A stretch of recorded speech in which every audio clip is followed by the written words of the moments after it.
पक्षांच्या मागच्या काही दिवसांपासून दंगलीच्या घटना घडत आहेत. खास करून अकोल्यामध्ये एक दंगल घडल्याचं पाहायला मिळालं होतं.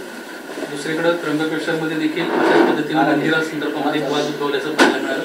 या सगळ्यांकडे कशा पद्धतीने तुम्ही बघताय, कारण की मागच्या काही दिवसांपासून सातत्यानं अशा घटना समोर येताना पाहायला मिळत आहेत. ही एक महाराष्ट्राच्या दृष्टीने चिंतेची बाब आहे की वेगवेगळ्या ठिकाणी दंगली सदृश्य वातावरण निर्माण व्हायला लागलेलं आहे. हे कोणामुळं होतं आहे, जाणीवपूर्वक हे तयार होतं आहे का, आणि या ज्या घटना आहेत याच्या तपशिलात जाऊन सरकारने विशेषतः गृहविभागाने ताबडतोबीने याची दखल घेऊन त्यात योग्य पावलं टाकली पाहिजेत. महाराष्ट्रामध्ये जातीवादी दंगली करण्याच्या मनोवृत्तीची कोणीच आहे असं मला वाटत नाही.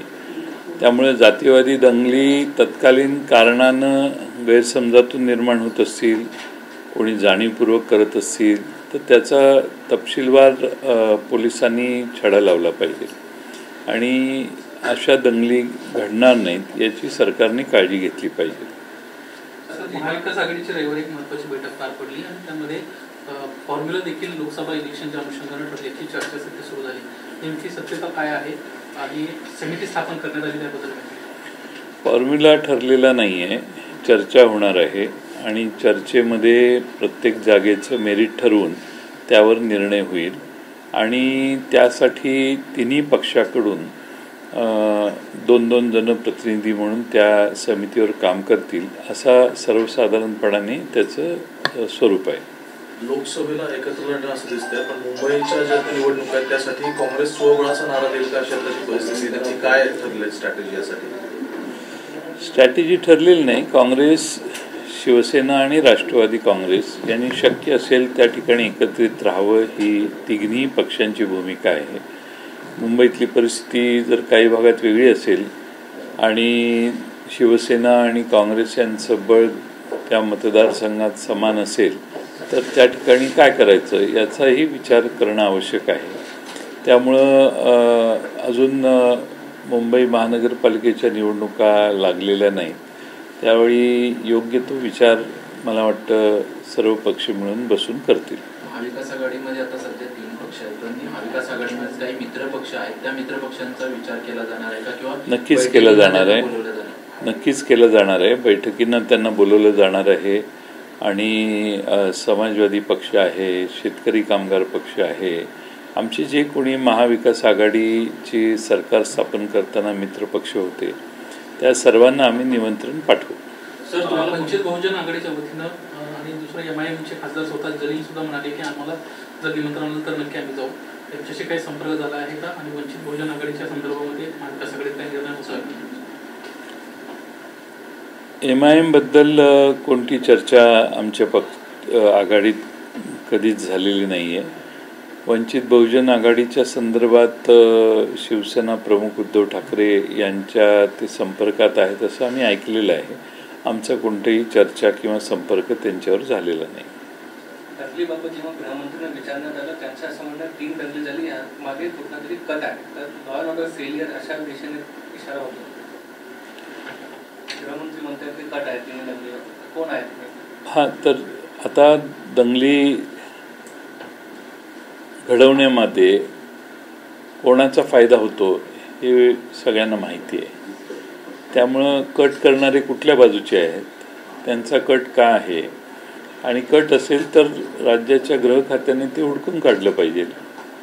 ते काम करायला काहीच अडचण नाही आणि तो कट कोणत्या प्रकारचा आहे हे लवकर महाराष्ट्रासमोर त्यांनी उघड करून सांगितलं पाहिजे. इस्लामपूरमधला प्रचंड चर्चेचा विषय आहे पक्ष कार्यालयावरून राष्ट्रवादीचं पक्ष कार्यालय. मला माहित नाही काय तो विषय. समीर वानखडे यांच्यावरती सीबीआयनं गुन्हा दाखल करून कारवाईला सुरुवात केली आणि नवाब मलिक यांनी जे आरोप केलेले होते ते सगळे आरोप सीबीआयच्या FIR मध्ये नमूद करण्यात आले आणि अगदी त्याच आरोपांमध्ये तथ्य असल्याच्या अनुषंगाने आता सीबीआयकडून तपास सुरू झाला आहे. याकडे कसं पाहता? नवाब मलिक यांनी जे त्यावेळी आरोप केलेले होते ते सगळेच खरे ठरत आहेत. सीबीआयने जर त्यांचा उल्लेख करून त्यांनी जर त्याच्याविषयी उल्लेख त्यांच्या आरोपपत्रात केला असेल तर याचा अर्थ नवाब मलिक जे सांगत होते ते त्यावेळी जी माहिती येत होती ती खरी आहे असा त्याचा अर्थ दिसतोय. आता नवाब मलिक यांनाही अटक आहे, तेही तुरुंगात आहेत. त्यामुळं ते ज्यावेळी बाहेर येतील त्यावेळी मला खात्री आहे की ते त्याच्यावर योग्य ती माहिती देतील. ज्यावेळी हे आरोप समीर वानखेडेंवरती होत होते, खास करून नवाब मलिक ज्यावेळी ते आरोप करत होते त्यावेळी भाजपच्या अनेक नेत्यांकडून समीर वानखेडेंचं समर्थन केलं जात होतं की त्यांच्या केसालाही धक्का लागू देणार नाही. मात्र आता त्यावरती कोणी फारसं भाष्य करताना दिसत नाही. याच्यातून भारतीय जनता पक्षाचा स्वभाव कळतो. सगळ्यात महत्त्वाचं सर, बॉलिवूड संदर्भातले एक नेक्सस समीर वानखेडे चालवत आहेत असे गंभीर आरोप नवाब मलिक सातत्यानं करायचे. 25 कोटीची डील होती ती 18 कोटीवर फायनल केली असे FIR मध्ये देखील उल्लेख करण्यात आलेला आहे. आर्यन खानच्या बाबतीत याच पद्धतीनं समीर वानखेडेंना अनेक सेलिब्रिटींना बोलवलं होतं. दीपिका पदुकोण असेल, सोनाक्षी सिन्हा असेल, अनेक कलाकार त्या ठिकाणी आले होते आणि त्याच्या बाबतीत देखील व्यवहार झाले अशी देखील एक चर्चा आहे. एकंदरीतच या सगळ्या घडामोडींकडे कसं बघतायत, कारण की सातत्यानं भाजपकडून त्यांचं समर्थन होतं. त्यांचं समर्थन सतत भारतीय जनता पक्षाच्या बाजूने केलं गेलं, पण इतर कलाकारांना समीर वानखेडेंनी बोलवलं आणि त्यांच्याशी काय व्यवहार केला याची मला माहिती नाही आहे. सर, तुम्हाला पुन्हा एकदा ईडीची नोटीस आलेली आहे. तुम्ही थोडा वेळ मागितला होता, काही काळ मागितला होता. पुन्हा नाही हो, दिवस कसे खोटं तुम्ही माहिती देता लोकांना, मला काही कळत नाही. पुन्हा नाही, मूळ नोटिसीला मी विनंती त्यांना केली की मला काही लग्न कार्य वगैरे असल्यामुळे मला येता येणं शक्य नाही, 8 ते 10 दिवसाचा वेळ द्या. त्यांनी आपलं त्याप्रमाणे 22 तारीख दिली, सेम डेट दिलेली आहे. तुम्ही असं लोकांना पुढे सेन्सेशन तयार करायचा का प्रयत्न करता, मला काही कळत नाही.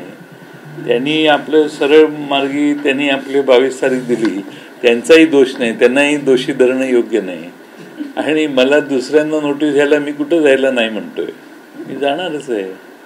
22 तारखेला हजर राहणार. आता मी त्यांना एक पत्र पाठवणार आहे, काही तपशील आहे. आता ती ईडीचे अधिकारी आणि मी चर्चा करून काही ते आता मला प्रश्न विचारणार आहे. त्याच्या आधी तुम्ही प्रश्न विचारू नका, त्यांना तेवढा तरी अधिकार ठेवा. राष्ट्रवादीच्या आमदारांची महत्वाची बैठक प्रदेश कार्यालयात होते. महाविकास आघाडी खरं तर कर्नाटक निकालानंतर ते जोरदार परफॉर्म करण्यासाठी तयार असल्याचं पाहायला मिळते. विधानसभेच्या अनुषंगानं देखील उद्या आमदारांना बोलवले असं समजतंय. महाविकास आघाडीच्या मध्ये आमचा पक्ष आहे, पण शरद पवार साहेबांनी महाविकास आघाडी महाराष्ट्रात बसवली किंवा निर्माण केली, त्यामुळं नेहमीच विरोधकांचं टार्गेट हे राष्ट्रवादी काँग्रेस ठरलेलं आहे. राष्ट्रवादी काँग्रेसनं अधिक जोमाने तयारी करणं त्या दृष्टीनं अतिशय आवश्यक आहे. आणि म्हणून राष्ट्रवादी काँग्रेसमध्ये पवारसाहेबांच्यावर श्रद्धा ठेवून, निष्ठा ठेवून जे लाखो कार्यकर्ते काम करत आहेत त्यांना एक विशिष्ट प्रकारची दिशा द्यायची आणि सक्षमपणाने हा पक्ष वाढवायचा, ही भूमिका पवारसाहेबांची आहे. आणि त्या अनुषंगानं आता इथून पुढे बऱ्याच बैठका होतील. एकीकडे समीर वानखेडेची चौकशी सुरू आहे, तर दुसरीकडे सर्वोच्च न्यायालयामध्ये जी नवाब मलिकची याचिका होती ती जुलैपर्यंत स्थगिती दिली, त्याच्यामुळे आणखी काळ नवाब मलिकला नागपूरच राहावं लागणार. मला नक्की माहीत नाही एक्झॅक्टली काय, उगाच काहीतरी बोलणं योग्य नाही. एक्झॅक्ट तुम्ही सांगताय तेवढीच माहिती आहे, नक्की काय कोर्टात झालंय हे मला माहीत नाही. परमबीर सिंग यांना महाविकास आघाडी सरकारच्या काळामध्ये निलंबित करण्यात आलेलं होतं. त्यांच्या विरोधामध्ये जवळपास 8 गुन्हे होते, त्याच्यामध्ये खंडणीचे गुन्हे होते आणि अँटेलिया प्रकरणामध्ये सुद्धा त्यांची भूमिका संशयास्पद वाटत होती. मात्र या सरकारने त्यांचा सस्पेन्शन निलंबित कालावधी होता तो मागे घेतलेला आहे आणि त्यांच्या विरोधातल्या ज्या चौकशी होत्या किंवा गुन्हे दाखल होते ते सुद्धा ड्रॉप केलेले आहेत. कसं पाहता याल? मला वाटतं परमबीर सिंग रिटायर झाले ना, निवृत्त झाले, पण त्यांचा निलंबनाचा कालावधी आता ते कर्तव्यावरती होते, त्यांचा पगार दिला असेल. ठीक आहे, आता सरकारला समोर सरकारची जी माहिती आली असेल त्यावरून त्यांनी निर्णय घेतला असेल. फक्त ते जे अँटेलिया प्रकरण आहे, स्फोटकं कोणी ठेवली आणि ते ज्यांचा मृत्यू झाला, मर्डर झाला त्यात मनसुख हिरेन, यांच्या हत्या कोणी नक्की केली याचा खुलासा व्हावा. बाकी कुठल्या अधिकाऱ्यांना त्यांनी पुन्हा रिइन्स्टेट केलं तर आमची काही त्याबद्दल तक्रार नाही. पण नक्की कुणी त्याचा मर्डर केला, कोण त्याच्यामध्ये इन्व्हॉल्व आहे, स्फोटकं कुणी ठेवली, कुणाच्या कन्सेंटमुळे ठेवली, कुणी तो कट रचला, याची तपशीलवार माहिती एकदा महाराष्ट्रासमोर येणं आवश्यक आहे असं मला वाटतं. परमबीर यांनी अनिल देशमुख यांच्यावरती गंभीर असे आरोप केले आणि त्यानंतर त्यांना जेलमध्ये सुद्धा जावं लागलं आणि त्याचं हे कुठेतरी बक्षीस या सरकारनं त्यांना दिलं अशी सुद्धा चर्चा तुमच्याच पक्षाचे रूप आणि इतर नेते करत आहेत. मी तुमच्या प्रश्नातच उत्तरायचं. सर, आपसे जानना चाहेंगे, महाराष्ट्र में पिछले 2-3 दिनों में दंगों जैसी स्थिति सामने आई है, दंगे हुए हैं, स्टोन पेल्टिंग हुआ. इसके विपरीत एक दृश्य त्र्यंबकेश्वर का भी सामने आया जिसमें मुस्लिम धर्म के लोग मंदिर में घुसते हुए दिखाई दिए. अब राज्य सरकार ने इसके ऊपर SIT की जांच गठित कर दी है और FIR भी रजिस्टर कर लिया. क्या कहेंगे उसको? महाराष्ट्र में अकोला में या शेगांव में या त्र्यंबकेश्वर में अलग अलग दंगल के जैसी सदृश परिस्थिति निर्माण हुई. स्टोन पेल्टिंग भी कई जगह हुआ और इसीलिए सरकार ने अभी SIT नियुक्त की है. सरकार ने ये दंगे क्यों हो रहे हैं, कौन इसके पीछे है, कौन सी ताकतें इसके इंटरेस्ट में हैं कि जिनको दंगल होने के बाद फ़ायदा होता है, वो सारे चीज़ों के बारे में SIT ने इन्वेस्टिगेशन करना चाहिए. SIT ने ढूंढ निकालना चाहिए कि कौन सी शक्ति ये सारे कारनामे के पीछे है. देवेंद्र जी का कहना है कि किसी साजिश के तहत जो है ये सारे दंगे किए जा रहे हैं या इस प्रकार की घटनाएं सामने आ रही हैं. आप क्या कहते हैं? नहीं, वो अभी गृह मंत्री है तो उनको ज़्यादा, मेरे से ज़्यादा जानकारी उनको होगी. तो साजिश है तो साजिश क्या है ये ढूंढ तो निकालने की आवश्यकता है. जब उनको ये महसूस हुआ है कि साजिश है तो साजिश के पीछे कौन है, कौन लोग इसके पीछे हैं, ये जल्द से जल्द SIT के माध्यम से ढूंढ के निकालना और लोगों के सामने रखना उनका कर्तव्य बनता है. NCP के स्टेट प्रेसिडेंट भी हैं और इसके पहले महाविकास आघाड़ी की जो एक अहम बैठक हुई थी उसमें काफ़ी कुछ चर्चाएं होने की बातें कही गई हैं, चाहे वो लोकसभा हो, विधानसभा, असेंबली इलेक्शंस हो. क्या टिकट बंटवारे को लेकर के कोई बात बनी है आप लोगों की?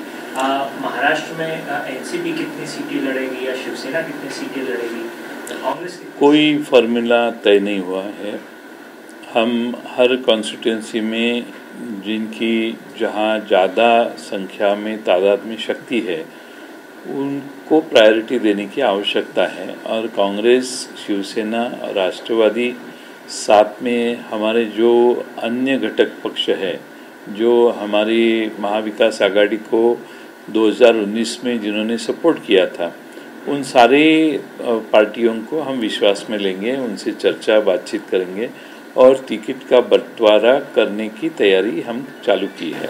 महाविकास आघाडी सोबत लढणार असं चालू असताना नाना पटोलेंचं सुद्धा म्हणणं आहे की आम्ही स्वबळाची तयारी करतोय. ते मुंबईत म्हटले असतील, आणि स्थानिक बरोबर आहे. त्यांचा शेवटी स्थानिक स्वराज्य संस्था वेगळ्या आणि विधानसभा, लोकसभा वेगळी. स्थानिक स्वराज्य संस्थात स्थानिक नगरपालिका, महापालिका, जिल्हा परिषदा यामध्ये प्रत्येक पक्षाला जे एकसंघ लढण्याची अपेक्षा असेल तर तो पहिला प्रयत्न केला पाहिजे. त्यातून जर एखाद्या पक्षाची त्या शहरापुरती वेगळी भूमिका असेल तर त्या ठिकाणी तसा विचार होईल. पण त्याचा अर्थ विधानसभा आणि लोकसभेला आम्ही वेगळे आहोत असं नाही. आम्ही विधानसभा आणि लोकसभा सगळे एकत्रितच लढवू आणि त्या दृष्टीनं सर्व जणांचं एकमत झालेलं आहे. विधानसभा अध्यक्ष मुंबईत आले तर त्यांनी आता शिवसेनेच्या सगळ्या संपूर्ण प्रकरणावरती सांगितलंय की कोर्टाने जो रिझनेबल टाइम दिलाय तो आम्ही लवकरात लवकर करू, पण किती वेळात करू याबद्दल त्यांनी अजून कोणती स्पष्टता सगळ्यात दिलेली नाही. नक्की कसं? बरोबर आहे त्यांचं. रिझनेबल टाईममध्ये त्यांनी निर्णय घ्यावा असं सुप्रीम कोर्टाने सूचित केलेलं आहे. रिझनेबल टाईम या 5 वर्षाची टर्म संपायच्या बराच आधी असला पाहिजे. That is reasonable time.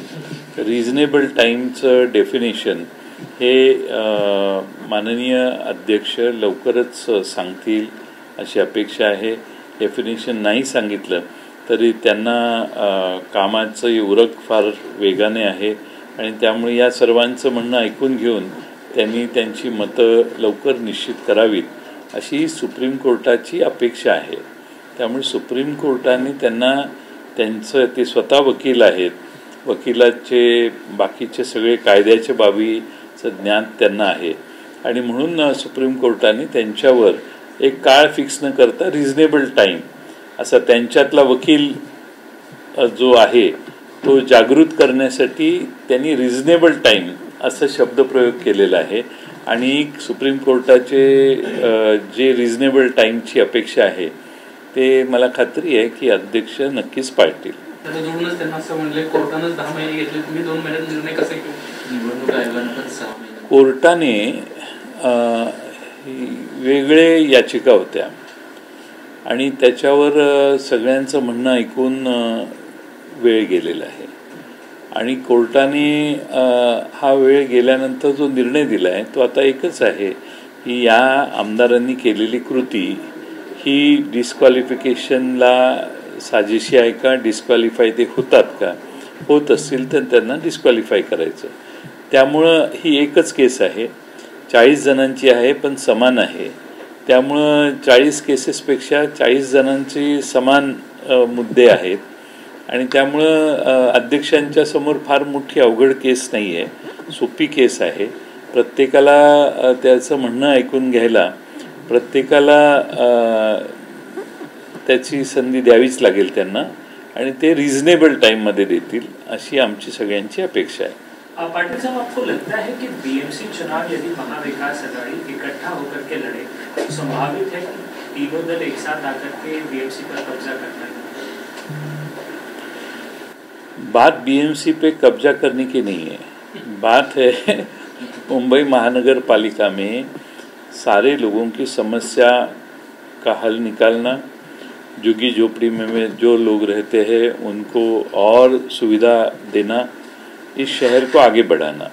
और इसीलिए हम तीनों पार्टियां एक लाइन पे सोचते हैं. जबकि हम महाराष्ट्र सरकार में थे तभी भी हमने महाराष्ट्र में काम करते हुए मुंबई के अच्छे विचारों को बढ़ावा देने की कोशिश की है, मुंबई के प्रगति के बारे में.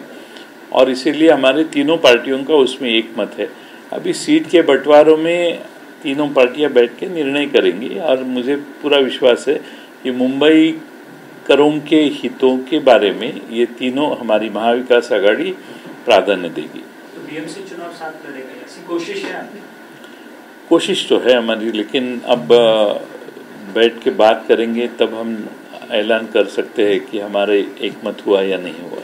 विधानसभा स्पीकर का बयान आया, उन्होंने कहा है कि कोर्ट ने भी 6 महीने लिए इस मामले की सुनवाई को लेकर के 16 विधायकों को, तो मुझे रीजनेबल टाइम तो दिया जाए कम से कम इस पर विचार करने के लिए. आपको क्या लगता है, क्या ये 16 विधायक अगर डिस्क्वालीफाई हो भी जाते हैं तो क्या सरकार रहेगी या जाएगी? 16 विधायक डिस्क्वालीफाई होती है तो 16 में से एक स्वयं मुख्यमंत्री जी है, तो अगर वो डिस्क्वालीफाई होते हैं तो सरकार तो जाएगी. अजीत पवार का कहना है कि अगर वो 16 डिस्क्वालीफाई भी होते हैं तो भी सरकार बनी रहेगी. सरकार जाएगी क्योंकि जब चीफ मिनिस्टर जाता है तब सरकार जाती है. अब बात रही मेजॉरिटी की, तो अगर 16 गए तो बाकी के शिवसेना के जो सदस्य है वो शायद उनकी सोच बदल सकती है, वो फिर एक बार उद्धव ठाकरे जी के साथ चले जाएंगे तो सरकार बदल भी सकती है. तो एक बार चीफ मिनिस्टर का इस्तीफा होता है, वो डिस्क्वालीफाई होते हैं तो नए सरकार की गठन की प्रक्रिया करनी पड़ती है. इसका मतलब पहली सरकार जाएगी. अब हाउस में सबसे ज़्यादा सदस्य भाजपा के साथ है, 105 106, तो इसलिए शायद फिर एक बार गवर्नर साहब उनको बुला सकते हैं. अगर उनको उनकी मेजॉरिटी प्रूव करने में अगर कुछ तकलीफ नहीं हुई तो उनकी सरकार बन सकती है. याबद्दलच ऍक्च्युअली दादांनी काल असं म्हटलं होतं की 16 जणांचं जरी डिस्क्वालिफिकेशन झालं तरी सुद्धा आकडेवारी जर पाहिली तर ते 145 बरोबर आहे ना. 16 जणांचं डिस्क्वालिफिकेशन झाल्यावर त्यात स्वतः जर मुख्यमंत्री असतील तर हे सरकार पडते. पडलेलं सरकार पुन्हा सत्तेत ठेवण्यासाठी सगळ्यात मोठा पक्ष म्हणून भारतीय जनता पक्षाला निमंत्रित केलं जातं, ही साधी गोष्ट आहे. पण हे कधी, जर तर रिजनेबल टाईमच्या नंतर. तर आता अध्यक्ष महोदय रिजनेबल टाईम कसा, what is the reasonable time, हे भारताला आता अध्यक्ष साहेबांच्याकडून कळेल. इसी से जुड़ा मेरा सवाल है, आपको उम्मीद है कि राहुल नार्वेकर जो अध्यक्ष वो वक्त पर फैसला देंगे, और फैसला अगर देंगे भी तो जिस प्रकार से प्रक्रियाएं हुई हैं, क्या वो महाविकास आघाड़ी के पक्ष में आपको उम्मीद है कि वो फैसला दे सकते हैं, या उद्धव ठाकरे गुट के पक्ष में फैसला नहीं, किसी के फेवर में नहीं, मेरिट पे उनको निर्णय लेना पड़ेगा.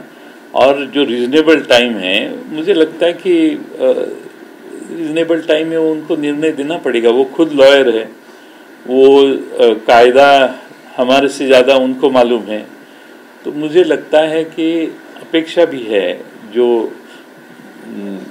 चीफ जस्टिस ऑफ इंडिया ने अपेक्षा उनसे रखी है कि महाराष्ट्र की विधानसभा के अध्यक्ष रीजनेबल टाइम में निर्णय ले. तो मुझे लगता है कि चीफ जस्टिस साहब की और 5 जजेस ने जो अपेक्षा उनके पास रखी है, उसको वो रेसिप्रोकेट करेंगे.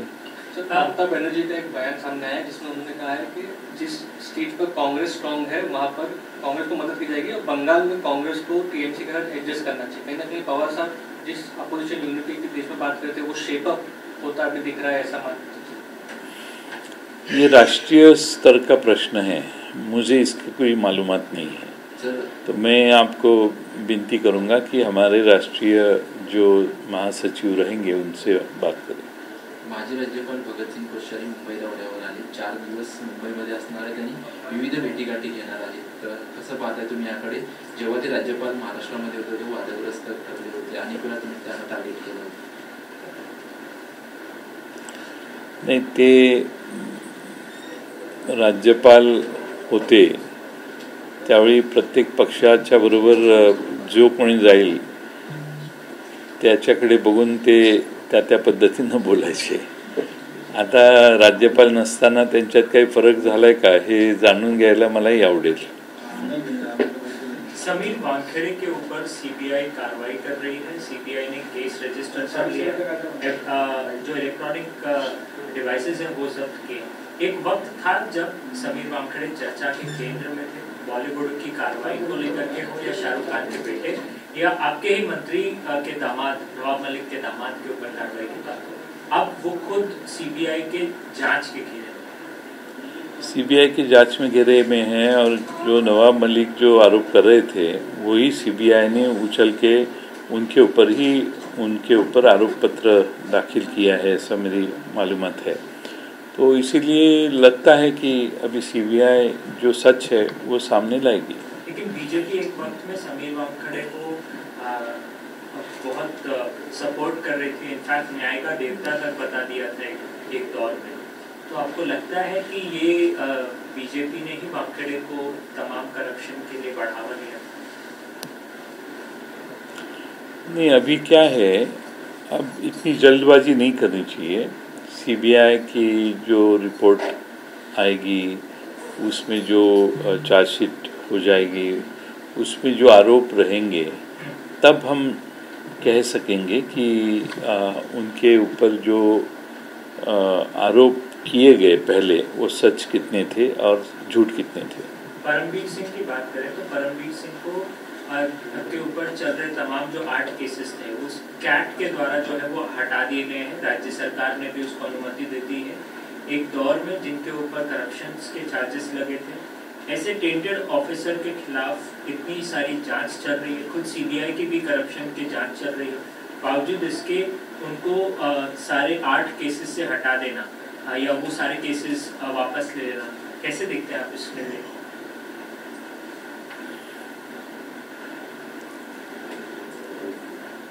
अब इसके ऊपर जो 8 केसेस है उसमें शायद उनको क्लीन चिट दी गई होगी, रिकॉर्ड पे कुछ लिखा गया होगा, फाइल के ऊपर क्या है ये देख के किस कारणों से उनको ये निर्णय किया गया उनके बारे में, ये थोड़ा सा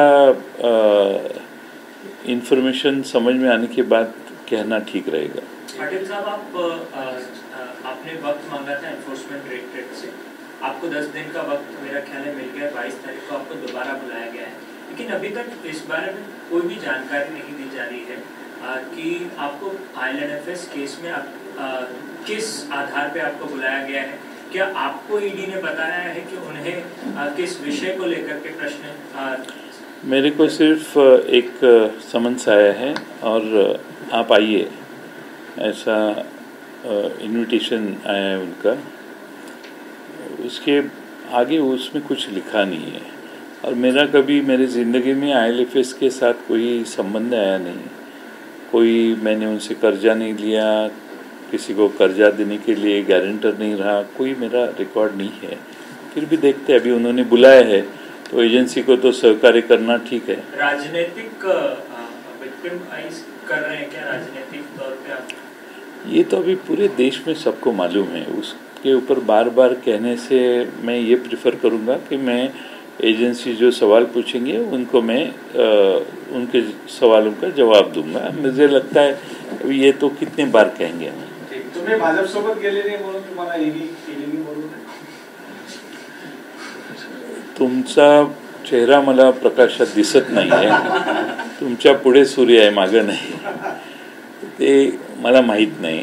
ठीक आहे, आलं म्हणून आपल्याला समन्स आलं, त्याला उत्तर देऊ आपण। काही मी अनेक वेळा सांगितलं की शेवटी मी माझ्या आयुष्यात सगळे व्यवहार पारदर्शीपणाने ठेवलेले आहेत, कोणतेही मला स्वतःला असं वाटत नाही की मी काही चुकीच्या गोष्टी कधी केल्या। त्यामुळे त्यांनी आता का बोलवले त्याची कारणंही दिलेली नाहीत, त्यामुळे मला जाऊन त्यांना विचारावं लागेल की कारणं काय आहेत।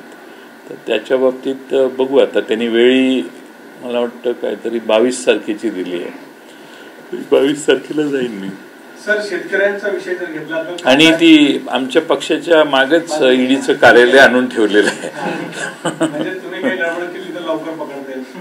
नाही, आम्ही गडबड केली तर काय, आम्ही अशी लोक आहोत की कायद्याच्या चौकटीत बसून जो कायदा आहे त्याप्रमाणे वागतो, त्यामुळे आम्ही गडबड करणारी लोक नाही आहे, पण बाजूलाच इमारत आहे। सर, विषय गंभीर आहे, शेतकऱ्यांना 1 रुपया कांदा विकला जावं लागत आहे, तेही फार म्हणजे व्यापाऱ्यांना सांगावं लागतं की तुम्ही घ्या, कशाही प्रकारे विकत घ्या, अशी परिस्थिती वैजापूरमध्ये आहे, अनेक ठिकठिकाणी आहे। कांदा उत्पादकांची यावेळेस फार मोठे हेळसांड होत आहे। यावर्षी सध्याच्या सरकारने कांदा उत्पादकांची पूर्ण निराशा केलेली आहे।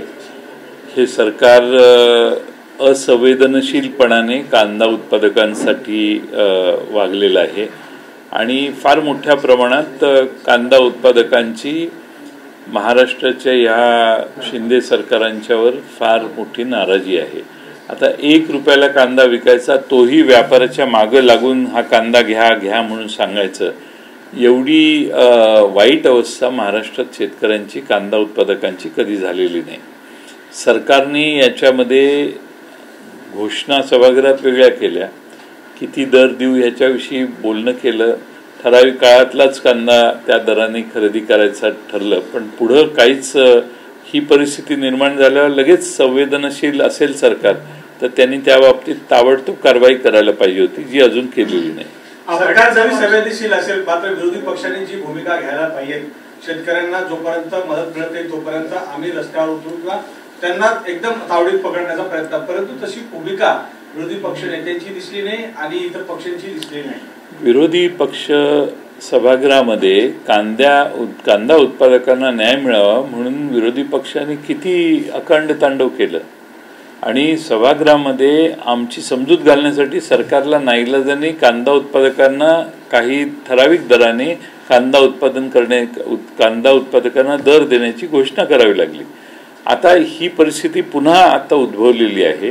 सभागृह महाराष्ट्रात चालू नाही, सभागृह चालू असती तर सरकारला आम्ही ताबडतोब निर्णय घ्यायला बंधनकारक केलं असतं, पण आज सभागृह चालू नाही। सरकारने आता यासाठी ताबडतोबीने निर्णय घेणं आवश्यक आहे असं आम्हाला वाटतं आणि तीच आमची सरकारकडे आजही मागणी आहे।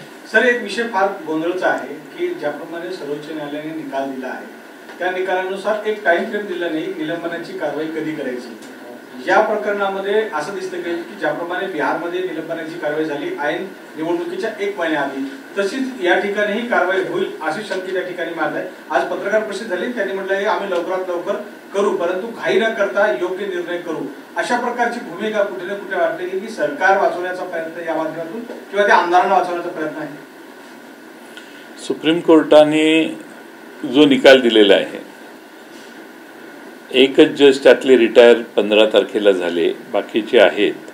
त्यांच्या डोळ्यादेखत भारतातलं एक प्रगत असणारं राज्य, त्या राज्याचे अध्यक्ष रिजनेबल टाईमची कशी व्याख्या करतात याचं उदाहरण आता दिसेल आपल्याला. त्यामुळे सुप्रीम कोर्टाने त्यांच्या डोळ्यादेखत आपण दिलेल्या निर्णयाची अंमलबजावणी वेळेत होते की नाही हे पाहण्याचं काम सुप्रीम कोर्टाचं आहे.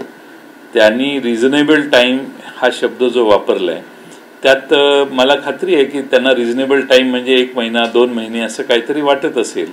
त्याप्रमाणे रिझनेबल टाईममध्ये निर्णय झाला नाही तर लोक पुन्हा त्यांच्या दारात जातील, पुन्हा त्याच्यावर चर्चा होईल. त्यामुळे मला वाटतं की महाराष्ट्राचे विधानसभेचे अध्यक्ष कायद्याचे पदवीधर आहेत, हुशार आहेत आणि कायदा काय आहे ते त्यांना जास्त, आमच्यापेक्षा जास्त चांगल्या पद्धतीने ते समजणारे आहेत. त्यामुळे तेही रिजनेबल टाईम किती असतो हे नक्की निश्चित करतील आणि लवकरात लवकर निर्णय देतील. त्यांच्यावर आजच आपण त्यांच्याबद्दल गैरसमज करून घेण्याची आवश्यकता नाही. त्यांच्या पक्षातली लोक, त्यांच्या मूळ पक्षातली लोक त्यांच्यावर किती प्रेशर करत असले तरी मला खात्री आहे की रिजनेबल टाईम म्हणजे 1-2 महिन्याचा टाईम असा होतो. त्यात 1-2 महिन्यात ते निर्णय देतील अशी आपण अपेक्षा करू. नाहीतर मग सुप्रीम कोर्टाला पण कळेल रिजनेबल टाईमची खरी देशात नव्यानं व्याख्या काय आहे ती. शेवटचा प्रश्न आहे, ज्याप्रमाणे आज पत्रकार परिषद झाली आणि पत्रकार परिषद म्हणले मला बघावं लागेल की मूळ पक्ष कोणता आहे. हे जगजाहीर आहे सगळ्यांना. लहान मुलांना जर तुम्ही गावात विचारलं लागेल की शिवसेना कोणत्या व्यक्तीचा पक्ष आहे, ते म्हणतात की उद्धव ठाकरेंचा. मग ते यावेळेस त्यांचं असं मत आहे की आम्ही मूळ पक्ष कोणाचा आहे, ते पक्ष कायद्यानुसार काम करतं की नाही, या सगळ्या गोष्टी पाहण्याचा त्यांना अधिकार आहेत का, एक विषय. दुसरा असा आहे की मूळ पक्ष त्यांना माहित असून ते डोळे का झाकले.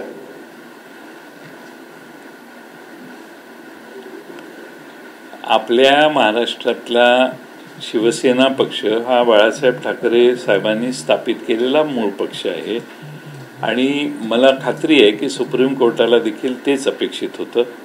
आज मूळ पक्ष कुठला आहे याचा शोध देखील रिजनेबल टाईममध्ये घ्यावा लागेल एवढीच आमची अध्यक्षांच्याकडून अपेक्षा है। पाटिल साहब, आपसे जानना चाहूँगा कि जहाँ जहाँ जेपी नड्डा गए पिछले 2-4 चुनावों में, वहाँ वहाँ बीजेपी को हार की शक्ल देखनी पड़ी है। अब 2 दिन बाद वो महाराष्ट्र भी आ रहे हैं, तो आपको लगता है कि बीजेपी उनके आने के बाद बीजेपी की दशा और कुंडली में फर्क आएगा? आप जो कहते हैं वो अगर सच है तो मैं भी उनका स्वागत करूंगा। मुझे मालूम नहीं, उनकी पार्टी की मीटिंग है, राज्य के सारे अध्यक्षों को उन्होंने बुलाया है और महाराष्ट्र की मीटिंग है तो महाराष्ट्र की मीटिंग वो ले रहे हैं। आपके लिए अच्छी खबर है? नहीं, अभी क्या है कि मालूम नहीं कौन से स्टेट में वो गए और सरकार का वहाँ का, तो इलेक्शन के दरमियान ना, तो अभी आने जाने से इलेक्शन का नतीजा चेंज नहीं होगा, लेकिन इलेक्शन के वक्त अगर वो आएंगे तो आप कहते हैं उसको थोड़ा सा पुष्टि मिलेगी उसको। सर, भाजपमध्ये एक मोठा ट्विस्ट आहे, सरकार जिंकत असेल तर पंतप्रधान नरेंद्र मोदी यांच्या नेतृत्वाला, हारत असेल तर मग त्यांच्या अध्यक्ष आणि इतर नेत्यांवर टाकतात, असं का? कसं आहे की नरेंद्र मोदी हे भारतीय जनता पक्षाकडे असणारे सगळ्यात मोठं आणि एकमेव अस्त्र आहे, एकमेव व्यक्ती आहे आणि त्यामुळं असा दारुण पराभव कर्नाटकात झाल्यावर तो त्यांच्यामुळे झाला नाही हे सांगणं ह्याच्याशिवाय दुसरा पर्याय त्यांच्याकडे नाही आहे। त्यामुळे ते तसं सांगणं स्वाभाविक आहे। त्यामुळे ते जेपी नड्डांच्यावर जाईल, आमच्या देवेंद्र फडणवीस जाऊन आले तिकडे, त्यांच्यावर एखाद्या वेळी जाईल। म्हणजे मोदी हे ते मुख्य नाही आता बदलत आहे। बऱ्याच सभा घेतल्या, मोदी साहेबांनी घेतल्या, सगळ्यांनीच घेतल्या, त्यांनी प्रचंड प्रयत्न केलेले दिसत आहेत. पण तिथे मी काही ठिकाणी जाऊन आलो तर जनता प्रचंड नाराज होती भारतीय जनता पक्षावर, तिथल्या कारभारावर होती, महागाईवर होती, भ्रष्टाचारावर होती. फार मोठ्या प्रमाणात लोक त्या भागातली नाराज दिसली.